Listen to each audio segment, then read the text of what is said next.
Hello everyone. तो आज हम पढ़ेंगे मोशन इन स्ट्रेट लाइन या फिर मोशन इन वन डायमेंशन। तो पहली चैप्टर का नाम क्या है, उसका कहने का मतलब क्या है, इसको समझते हैं।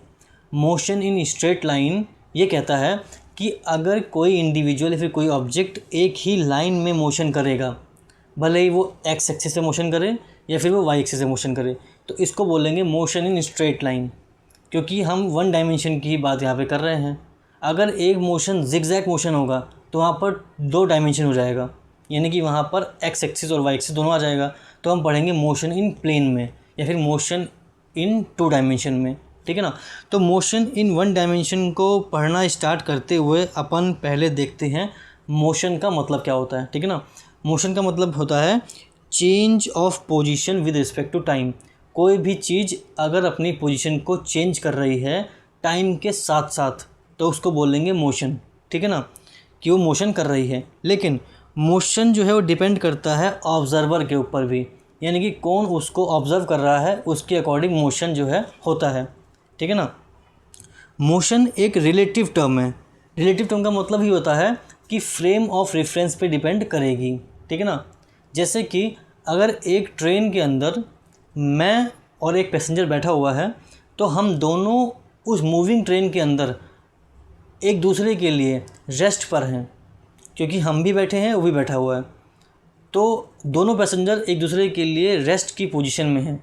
लेकिन कोई इंडिविजुअल अगर बाहर से देखेगा कि भाई मूविंग ट्रेन है, उसमें दो पैसेंजर बैठे हुए हैं, तो वो हमको समझेगा कि हम लोग मोशन में हैं, क्योंकि ऑब्जर्वर ट्रेन के बाहर है तो उसके लिए मूविंग ट्रेन और मूविंग पैसेंजर होंगे।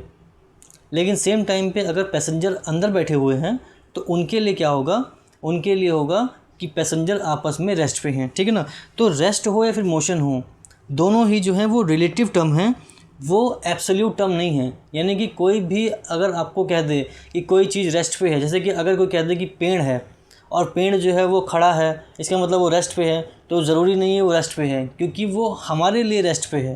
क्योंकि हम लोग जो है हम जानते हैं कि धरती रुकी हुई है, मतलब धरती तो मूव कर रही है, लेकिन हम सोचेंगे कि भाई ग्राउंड जो है वो रुका हुआ है, ग्राउंड तो स्टैटिक है, इसीलिए जो पेड़ है वो भी स्टैटिक है, इसलिए वो रेस्ट पे है। लेकिन सेम टाइम पे अगर कोई मंगल ग्रह से देखेगा उस पेड़ को, तो वो बोलेगा कि ये जो पूरा अर्थ है वो मूव कर रही है, इसका मतलब जो ट्री है वो भी मूव कर रहा है। समझ में आ गया। तो इसका मतलब जो रेस्ट है या फिर जो मोशन है वो डिपेंड करता है ऑब्जर्वर के ऊपर, यानी कि फ्रेम ऑफ रेफरेंस पे डिपेंड करता है। इसीलिए rest and motion are not absolute term, ठीक है ना। रेस्ट एंड मोशन जो होता है वो होता है रिलेटिव टर्म। एक पॉइंट ये हो गया आपका, ठीक है ना। अब हम आगे बढ़ते हैं इस चैप्टर में। मोशन इन स्ट्रेट लाइन में हम पढ़ेंगे distance, displacement, speed, velocity, average speed, average velocity, equations of motion, जो हमने पढ़ रखा है छोटी क्लासेस में भी। लेकिन यहाँ हम न्यूमेरिकल सॉल्व करेंगे, जो कि हमारे नीट एग्ज़ाम में आएंगे। अच्छा, तो पहला टॉपिक है अपना डिस्टेंस और डिस्प्लेसमेंट। दो बातें याद रख लो। पहली बात तो कि डिस्टेंस होता है scalar quantity and displacement is vector quantity. हमें मालूम है, पहले भी मैंने पढ़ रखा है कि स्केलर क्वांटिटी वो क्वांटिटी होती है जिसमें मैग्नीट्यूड होता है लेकिन डायरेक्शन नहीं होती है, और वेक्टर क्वांटिटी वो क्वांटिटी होती है जिसमें मैग्नीट्यूड भी होगा और डायरेक्शन भी होगी, ठीक है ना। इसका मतलब क्या हुआ, इसका मतलब ये हुआ कि distance is the actual path travel, ठीक है ना। डिस्टेंस होता है जो कि एक्चुअल पाथ हमने ट्रैवल किया है। सपोज कर लो कि एक इंडिविजुअल किसी सर्कुलर ट्रैक पे भाग रहा है, और सर्कुलर ट्रैक पे भागते हुए वो पूरा एक गोल चक्कर कंप्लीट करता है, जहाँ से उसने स्टार्ट किया था वहीं पे दोबारा से वो घूम के आ गया, ठीक है ना। तो अगर कोई आपसे बोले कि हमने कितना डिस्टेंस ट्रैवल किया, तो तुम बोलोगे कि हमने डिस्टेंस ट्रैवल किया सरकमफेरेंस ऑफ द सर्कल। यानी कि अगर हमें प्लेग्राउंड का रेडियस मालूम है तो हम बोल देंगे कि भाई 2πr ये हमारा डिस्टेंस ट्रैवल हुआ। लेकिन अगर कोई बोल दे कि डिस्प्लेसमेंट कितना हुआ, तो डिस्प्लेसमेंट क्या होता है, डिस्प्लेसमेंट होता है the shortest distance between the initial and the final position. इसका मतलब ये है कि इनिशियल पोजीशन और फाइनल पोजीशन के बीच का डिस्टेंस जो होगा उसको कहते हैं डिस्प्लेसमेंट। तो भाई अगर एक सर्कुलर ट्रैक में आप भागे हो, जहाँ से भागे हो वहीं पे दोबारा से आ गए हो, तो इसका मतलब आपका डिस्प्लेसमेंट हुआ 0, क्योंकि इनिशियल और फाइनल पोजीशन दोनों ही बराबर ही तो हैं, सेम जगह पे तो आ गए। इसका मतलब यहाँ पर जो आपका डिस्प्लेसमेंट होगा वो होगा 0, ठीक है ना। तो डिस्प्लेसमेंट समझ में आ गया कि the shortest distance between the initial and the final position. And distance क्या है? The actual path travel. अच्छा, दोनों की यूनिट सेम होगी, भले ही वो डिस्टेंस हो भले ही वो डिस्प्लेसमेंट हो, दोनों को हम लोग नापेंगे मीटर में ही, ठीक है ना। मीटर बोल दो, सेंटीमीटर बोल दो, इंच बोल दो, मतलब यूनिट जो होती है वो लेंथ की तो होती है एक तरीके से, है ना। तो दोनों की यूनिट जो होगी वो सेम होगी, मीटर। अच्छा, डिस्टेंस होता है स्केलर, लेकिन distance can not be negative और डिक्रीजिंग। सिंपल सी बात है, अगर हम एक ग्राउंड के चक्कर लगा रहे हैं, एक चक्कर लगाएंगे, 2 चक्कर लगाएंगे, चक्कर लगाने के बाद हम लोग कुएं में कूद गए, फिर कुएं से निकल आए, तो जितना हम लोग कुएं में अंदर गए और जो कुएं से हम लोग बाहर आए वो भी तो डिस्टेंस हुआ, उसको भी प्लस करना पड़ेगा। जितने चक्कर लगाओगे सबको प्लस करना पड़ेगा, और सबको बता के सबको तुम जोड़ के बोल दोगे कि हम लोग 10 किलोमीटर डिस्टेंस ट्रैवल किए हैं, तो सब लोग मानेंगे कि हाँ भाई इसने 10 किलोमीटर डिस्टेंस ट्रैवल किया है। लेकिन डिस्प्लेसमेंट के केस में वो नहीं होता है। डिस्प्लेसमेंट जो होता है वो डायरेक्शन के साथ होता है, यानी कि अगर आप कुएं में जा रहे हो अंदर तो आपका डिस्प्लेसमेंट होगा नेगेटिव डिस्प्लेसमेंट। अगर आप कुएं से बाहर आ रहे हो तो इसका मतलब आपका पॉजिटिव डिस्प्लेसमेंट है। अगर आप आगे जा रहे हो तो आपका पॉजिटिव डिस्प्लेसमेंट है, आप पीछे आ रहे हो तो इसका मतलब आपका नेगेटिव डिस्प्लेसमेंट है, ठीक है ना। डिस्प्लेसमेंट और डिस्टेंस को समझ लोगे तो फ़ायदा ये रहेगा कि वेलोसिटी और स्पीड समझ में आ जाएगा, फिर एवरेज वेलोसिटी और एवरेज स्पीड समझ में आ जाएगा। समझ में आ रहा है? अच्छा, डिस्प्लेसमेंट हो सकता है पॉजिटिव भी, नेगेटिव भी, डिक्रीजिंग भी, इंक्रीजिंग भी और ज़ीरो भी हो सकता है, ठीक है ना। तो इससे अपने को क्या मालूम पड़ता है, इस सर्कुलर ट्रैक वाले एग्जांपल से अपने को क्या मालूम पड़ता है कि डिस्टेंस जो है वो ऑलवेज ग्रेटर देन और इक्वल टू डिस्प्लेसमेंट होगा। यानी कि किसी भी हालत में डिस्टेंस जो है वो डिस्प्लेसमेंट से कम नहीं होगा। यानी कि अगर एक एग्जांपल मैं और देता हूँ डिस्टेंस और डिस्प्लेसमेंट का। सपोज़ कर लो कि एक इंडिविजुअल जो है वो जाता है अपने घर से मार्केट की तरफ, मार्केट जाके फिर वो मार्केट से वापस आता है अपने घर की तरफ। मार्केट गया, मार्केट जाने में लगा उसको 1 किलोमीटर, मार्केट गए जाने के बाद फिर मार्केट से वापस आ गया तो फिर 1 किलोमीटर वापस आ गया।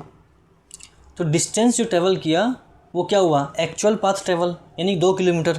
तो यानी अगर कोई पूछ ले आपसे कि उसने जो है वो डिस्टेंस कितना ट्रैवल किया तो वो हो जाएगा 2 किलोमीटर का।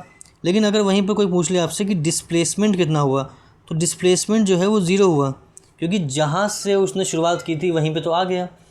यानी कि initial and the final position is same, so the displacement will be 0, ठीक है ना। तो इससे अपने को मालूम पड़ता है कि डिस्टेंस जो है वो ऑलवेज मोर देन और equal to displacement. Equal to कब होगा?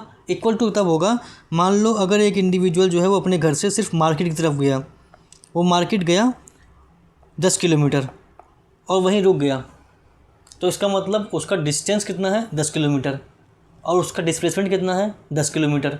दोनों ही केस में डिस्टेंस और डिस्प्लेसमेंट बराबर है, क्योंकि इनिशियल पोजीशन उसकी घर है और फाइनल पोजीशन उसकी मार्केट है। तो डिस्प्लेसमेंट हो जाएगा 10 किलोमीटर और डिस्टेंस भी 10 किलोमीटर है। तो डिस्टेंस या तो ज़्यादा होगा डिस्प्लेसमेंट से या तो उसके बराबर होगा। ये हम इसको ये भी कह सकते हैं कि डिस्प्लेसमेंट लेस देन और इक्वल टू डिस्टेंस। अगर हम इसी स्टेटमेंट को थोड़ा घुमा के बोलें तो हम ये भी कह सकते हैं कि डिस्प्लेसमेंट या तो डिस्टेंस से कम होगा या तो उसके बराबर होगा। इसको भी याद रख लो, क्वेश्चन आते हैं यहाँ से, ठीक है ना। अभी क्वेश्चन करवाऊंगा तो समझ में आता जाएगा जो मैं बोल रहा हूँ, ठीक है ना। अच्छा, कुछ चीज़ें यहाँ पे लिखी हुई हैं, इसको भी समझ लो कि डिस्प्लेसमेंट जो होती है वो वेक्टर क्वांटिटी होती है। Displacement equals to change in position vector, ठीक है ना। अगर हमें डिस्प्लेसमेंट निकालनी है कोऑर्डिनेट्स की, सपोज कर लो कि अगर आपको बोल रखा है कि आप जो है वो 1-1 कोऑर्डिनेट पे थे, फिर आप पहुंच गए 5-5 कोऑर्डिनेट पे। ये आपका आई कैप, ये जे कैप, यानी कि आपकी एक्स एक्सिस और वाई एक्सिस के कोऑर्डिनेट थे आई और जे, ठीक है ना। तो अगर मैं बोल दूँ ये आपका R2 पोजीशन है, फाइनल पोजीशन है, ये आपकी R1 पोजीशन है, तो अगर आपसे कोई बोले कि डिस्प्लेसमेंट निकालो तो डिस्प्लेसमेंट क्या हो जाएगा? डिस्प्लेसमेंट हो जाएगा चेंज इन पोजीशन, यानी कि R2 माइनस R1। इसका मतलब ये हो जाएगा 5 आई कैप माइनस 1 आई कैप और 5 जे कैप माइनस 1 जे कैप। तो आपके पास आ जाएगा यहाँ पर 4i + 4j, ये आपका हो जाएगा डिस्प्लेसमेंट। डिस्प्लेसमेंट में होती है डायरेक्शन, आई कैप जे कैप, ये आपको मालूम होगा। अगर नहीं मालूम है तो इसका मतलब है आपने वेक्टर नहीं पढ़ रखा है, तो वेक्टर को थोड़ा सा आपको पढ़ना होगा।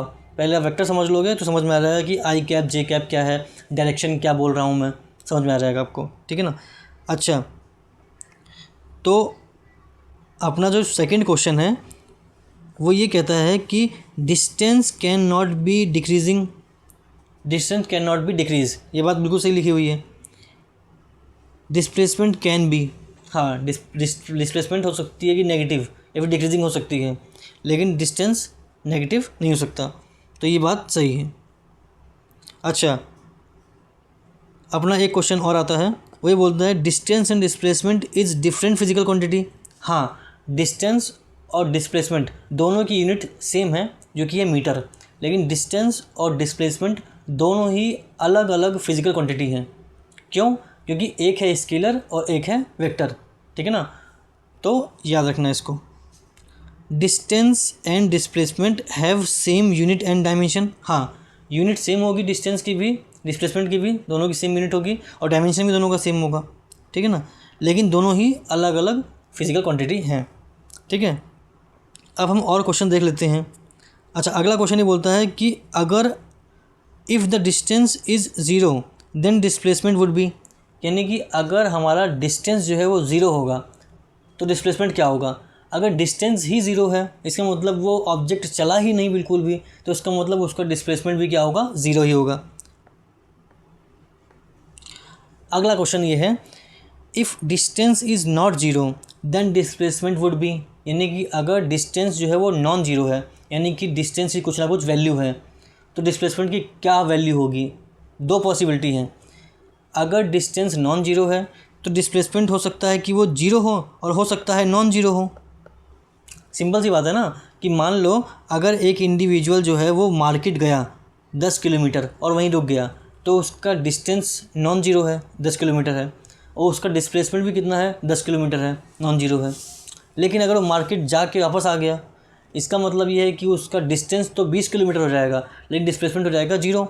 तो इसका आंसर हो जाएगा may be zero and may not be zero, ठीक है ना। दो चीज़ें हो सकती है इसकी, ठीक है ना। If displacement is zero then distance would be, अगर डिस्प्लेसमेंट जो है वो ज़ीरो है तो डिस्टेंस का क्या हो जाएगा भाई। अगर डिस्प्लेसमेंट ज़ीरो है तो डिस्प्लेसमेंट हो सकता है कि ज़ीरो हो और हो सकता है कि नॉट ज़ीरो हो। एग्जांपल, सपोज़ कर लो कि एक आदमी गया मार्केट, वहाँ से वापस आ गया, इसका मतलब है कि उसका डिस्प्लेसमेंट ज़ीरो है, लेकिन उसका डिस्टेंस तो रहेगा ना कुछ ना कुछ। और सपोज़ कर लो कि एक आदमी चला ही नहीं कहीं पर, तो इसका मतलब उसका डिस्प्लेसमेंट ज़ीरो है और उसका डिस्टेंस भी क्या है, ज़ीरो है। तो यहाँ पर भी दो ऑप्शन हो जाएंगे कि may be zero may not be zero, ठीक है ना। इसका भी हो जाएगा may be zero may not be zero. अगला क्वेश्चन है, if displacement not zero then distance, अगर डिस्प्लेसमेंट नॉट ज़ीरो है तो सिंपल सी बात है डिस्टेंस भी नॉट ज़ीरो ही होगा, क्योंकि अगर डिस्प्लेसमेंट ही हो रखी है यानी कि initial and final position he change हो रखी है, इसका मतलब वो बंदा चला होगा कहीं ना कहीं, जब चला होगा तो डिस्टेंस तो होगा ही होगा, तो डिस्टेंस भी जो होगा वो क्या होगा, नॉट ज़ीरो होगा, यानी कि उसकी कुछ ना कुछ वैल्यू होगी। डिस्टेंस और डिस्प्लेसमेंट समझना बहुत ज़रूरी था, ये हमने समझ लिया। अब हम देखते हैं इसके ऊपर क्वेश्चंस कि भाई डिस्टेंस निकालने के लिए कोई बोल दे आपसे तो कैसे कैसे डिस्टेंस निकालोगे, ठीक है ना। देख लेते हैं कुछ छूटा तो नहीं अपना, हमारा कोई टॉपिक छूटा इसमें नहीं है, ठीक है। सपोज़ कर लो कि कोई इंडिविजुअल ए पॉइंट पे था और वो बी पॉइंट पे गया, तो जाने का उसका जो पाथ था वो था हेमिस्फीयर की तरह, यानी कि वो रिंग की तरह था, है ना, कि भाई वो सर्कुलर तरीके से गया। ए पॉइंट से बी पॉइंट तक वो गया, तो उसका डिस्टेंस कितना हो जाएगा और डिस्प्लेसमेंट कितना हो जाएगा। सपोज़ कर लो अगर कोई ए पॉइंट से बी पॉइंट तक गया है सर्कुलर पाथ बनाते हुए, तो जो उसने एक्चुअल पाथ ट्रैवल किया है, उसने एक्चुअल पाथ जो ट्रैवल किया है वो उसने असल में पाई आर ट्रैवल किया है। पाई आर क्यों ट्रैवल किया है, क्योंकि पूरी की पूरी जो सर्कल होता है उसका सर्कमफेरेंस होता है 2πr। लेकिन अगर हम आधा सर्कल लेंगे तो उसका कितना हो जाएगा, अपॉन 2, यानी कि πr। तो πr हो जाएगा इसका डिस्टेंस, क्योंकि एक्चुअल पाथ जो ट्रैवल किया है उसने वो ट्रैवल किया है πr। अच्छा, अब आएगा कि डिस्प्लेसमेंट कितना ट्रैवल किया है। भाई डिस्प्लेसमेंट कितना है, डिस्प्लेसमेंट क्या होता है, इनिशियल एंड फाइनल पोजीशन के बीच का डिस्टेंस, जो कि हो जाएगा ये कितना हो जाएगा। हमें मालूम है कि यहाँ सेंटर से लेकर यहाँ तक का डिस्टेंस होता है r, क्योंकि उसको बोलते हैं रेडियस, और ये भी रेडियस होता है।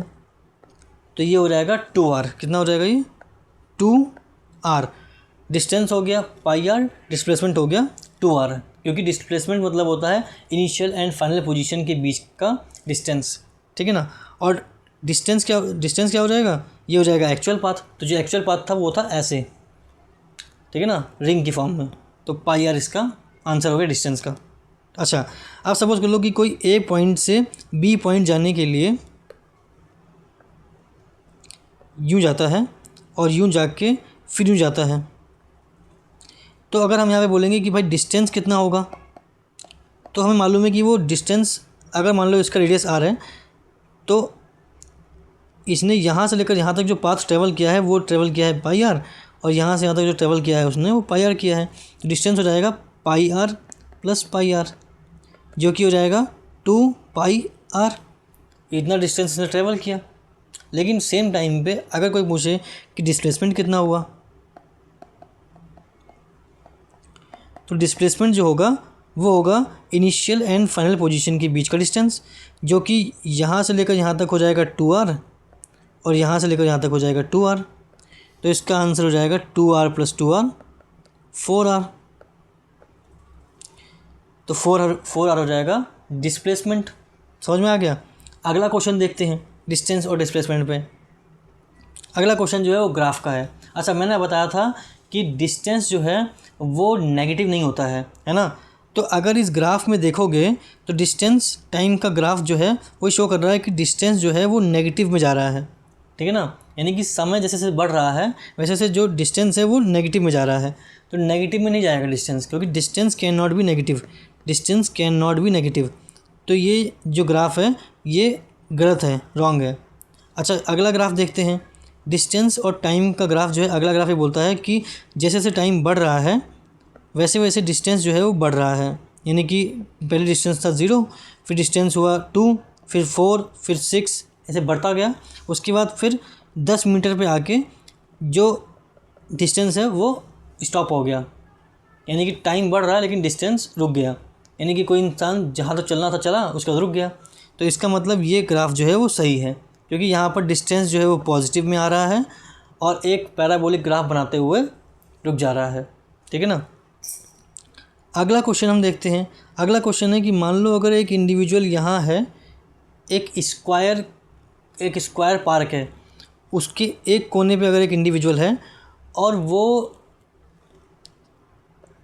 ऐसे ट्रैवल करते हुए अगले कोने पे आ जाता है, तो उसका डिस्टेंस कितना होगा और डिस्प्लेसमेंट कितना होगा। सपोज कर लो कि अगर एक इंडिविजुअल इस रास्ते से ट्रैवल करते हुए अगले कोने पे आता है एक स्क्वायर पार्क के, तो जो उसने डिस्टेंस ट्रैवल किया होगा वो ट्रैवल किया होगा a प्लस ए, जो कि हो जाएगा 2a डिस्टेंस। लेकिन सेम टाइम पे अगर हम बोलेंगे डिस्प्लेसमेंट कितना होगा, तो डिस्प्लेसमेंट मतलब होता है इनिशियल एंड फाइनल पोजीशन के बीच का डिस्टेंस। तो कि हमें मालूम है कि अगर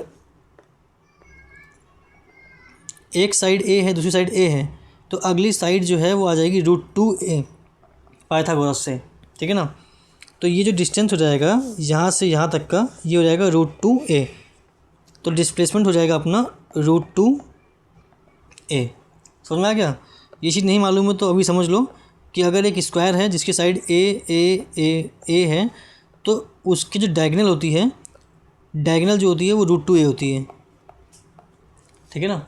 यानी कि अगर एक स्क्वायर है जिसकी साइड a है, तो उसकी जो डायगोनल हो जाएगी वो हो जाएगी √2a। तो यानी कि डिस्प्लेसमेंट हो जाएगा √2a और डिस्टेंस हो जाएगा 2a। अब एक ग्राफ और आता है जिसमें डिस्टेंस और टाइम का ग्राफ है, और ये शो कर रहा है कि 10 सेकंड पे इंडिविजुअल जो है वो 0 डिस्टेंस पे था, 10 सेकंड के बाद समय बढ़ना शुरू हुआ और वो इंडिविजुअल जो है वो आगे बढ़ना शुरू कर दिया, उसका डिस्टेंस जो है वो बढ़ना शुरू कर गया। तो वो पॉजिटिव में डिस्टेंस बढ़ रहा है, कोई गलत बात तो है नहीं। अगर 10 सेकंड तक वो रुका हुआ था तो 10 सेकंड तक रुका हुआ था तो वो यहाँ पर शो कर रहा है, तो ये भी कोई गलत बात नहीं है। डिस्टेंस जो है पॉजिटिव में शो कर रहा है, ये बात बिल्कुल सही है। अगला जो ग्राफ है उसमें दिखा रहा है कि डिस्टेंस जो है वो नेगेटिव में जा रहा है, या डिस्टेंस जो है वो नेगेटिव में शो कर रहा है। तो डिस्टेंस नेगेटिव में नहीं होता है, तो ये ग्राफ जो है वो गलत हो गया, ठीक है ना, क्योंकि डिस्टेंस यहाँ से शुरू नहीं हो सकता, क्योंकि ये शो करता है कि नेगेटिव में है और नेगेटिव नहीं होता है डिस्टेंस। अच्छा, अब हम देखते हैं अगला क्वेश्चन। अगला क्वेश्चन है, सपोज कर लो कि एक सर्कुलर रिंग है, उसमें एक इंडिविजुअल ए पॉइंट पे है और वो बी पॉइंट पे जाता है चल के, तो उसका डिस्टेंस और डिस्प्लेसमेंट कितना हो जाएगा। तो अगर हमें देखें कि उसका डिस्प्लेसमेंट कितना होगा, तो डिस्प्लेसमेंट होगा आर्क के बराबर, क्योंकि आर्क उसका डिस्टेंस कितना होगा, वो होगा आर्क के बराबर, है ना। यानी कि सपोज़ कर लो कि अगर कोई इंसान ए पॉइंट से बी पॉइंट पे जा रहा है सर्कुलर रिंग में, तो जो ये आर्क होगी, इसको हम लोग बोलते हैं आर्क, उसके बराबर डिस्टेंस जो है वो ट्रैवल करेगा, एक्चुअल डिस्टेंस ट्रैवल करेगा। तो इसको निकालने का तरीका मालूम है अपने को, angle is equal to arc upon radius होता है, ठीक है ना। तो अपने को निकालना क्या है, अपने को निकालनी है आर्क, तो आर्क इक्वल्स टू हो जाएगी रेडियस इनटू एंगल, ठीक है ना। रेडियस तो इसका मालूम ही है कि इसका रेडियस आर है, तो यहाँ आर लिख दिया, और जो ये एंगल है वो कितना है, वो 60 डिग्री है। 60 डिग्री का मतलब कितना होता है, π/3, तो यहाँ लिख देंगे π/3, ठीक है ना। तो अपना जो डिस्टेंस आ जाएगा वो आ जाएगा π/3 आर, ठीक है, ये हो जाएगा अपना डिस्टेंस, ठीक है। अच्छा, डिस्प्लेसमेंट कोई बोले निकालने के लिए, डिस्प्लेसमेंट क्या होगा, डिस्प्लेसमेंट होता है shortest distance between initial and final position, जो कि हो जाएगा ये, अच्छा, इसको निकालने के लिए क्या करना पड़ेगा, अपने को मालूम है कि ये आर है, ये भी आर है, तो ये जो निकालने के लिए अपने को क्या करना पड़ेगा, एक फॉर्मूला है, वो है 2r sin θ/2, है ना। जो एंगल आपको दे रखा है, जैसे आपको दे रखा है 60 डिग्री, तो यहाँ पे 60 डिग्री पुट कर दो, r मतलब रेडियस हो गया, तो अपने पास डायरेक्टली आंसर आ जाएगा, ठीक है ना। 2r sin 60/2 यानी कि 30, तो ये हो जाएगा 2r sin 30, sin 30 कितना होता है, 1/2 होता है, तो इसका आंसर आ जाएगा 2r × 1/2 इक्वल टू r। तो यानी कि अपना जो डिस्प्लेसमेंट हो जाएगा वो हो जाएगा r। समझ में आ गया। ये फॉर्मूला अगर डायरेक्टली रिमेंबर कर लोगे तो ज़्यादा अच्छा रहेगा, ठीक है ना। 2r sin θ/2, इससे अपने पास डायरेक्टली हमारे पास आंसर आ जाएगा, ठीक है ना, डिस्प्लेसमेंट का। अच्छा, अब सपोज़ कर लो कि एक बॉल को हमने जो है वो रस्सी से बांध रखा है और उस रस्सी की लेंथ l है, उसको हमने छोड़ दिया वहाँ से।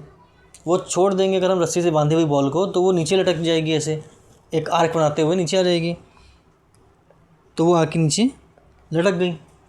अच्छा, अब आपसे अगर कोई पूछ ले कि इसमें डिस्टेंस और डिस्प्लेसमेंट बताओ, तो हमें मालूम है कि वो यहाँ से लेकर यहाँ तक जो है वो सर्कुलर पाथ करते हुए आई है, तो उसका डिस्टेंस कितना हो जाएगा, उसका डिस्टेंस हो जाएगा अपने पास, डिस्टेंस इक्वल हो जाएगा अपना आर्क के बराबर।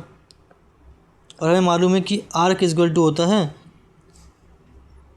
एंगल इक्वल टू होता है arc upon radius. Arc equal to हो जाएगा r × थीटा यानी कि एंगल।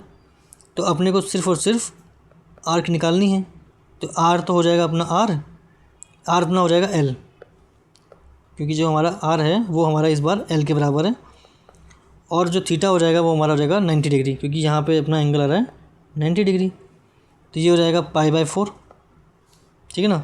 तो अपने पास जो आर्क आ जाएगी वो आ जाएगी π/4 l, तो ये अपना हो जाएगा डिस्टेंस, ठीक है ना। कोई बोले कि डिस्प्लेसमेंट कितना होगा, तो डिस्प्लेसमेंट के लिए मैंने बताया ही फॉर्मूला, डिस्प्लेसमेंट के लिए फॉर्मूला आपने अभी देखा था 2r sin θ/2, तो r की जगह जो है रेडियस की जगह हम लेंथ लिखेंगे l, sin थीटा 90 हो जाएगा /2, क्योंकि ये एंगल 90 डिग्री है, यहाँ हो जाएगा 2l sin 45, यहाँ हो जाएगा 2l sin 45 होता है 1/√2, तो ये सॉल्व होकर आ जाएगा √2l, तो यानी कि डिस्प्लेसमेंट अपना हो जाएगा √2l।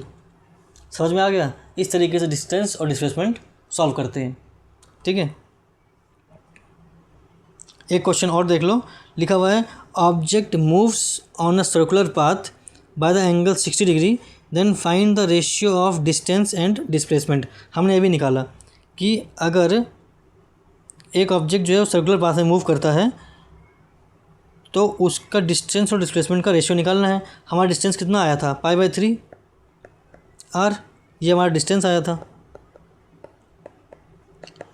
क्वेश्चन का मतलब ये है कि अगर कोई भी ऑब्जेक्ट वो सर्कुलर पाथ में मूव कर रहा है, ए पॉइंट से बी पॉइंट तक जा रहा है और 60 डिग्री बना रहा है, तो उसके डिस्टेंस और डिस्प्लेसमेंट का रेशियो निकालना है। हमने अभी थोड़ी देर पहले किया था इसको कि डिस्टेंस हमारा आया था π/3r और डिस्प्लेसमेंट हमारा आया था r। हमारा डिस्प्लेसमेंट आया था r, तो इसका रेशियो हो जाएगा, r से r कट जाएगा, इसका आंसर आ जाएगा π/3।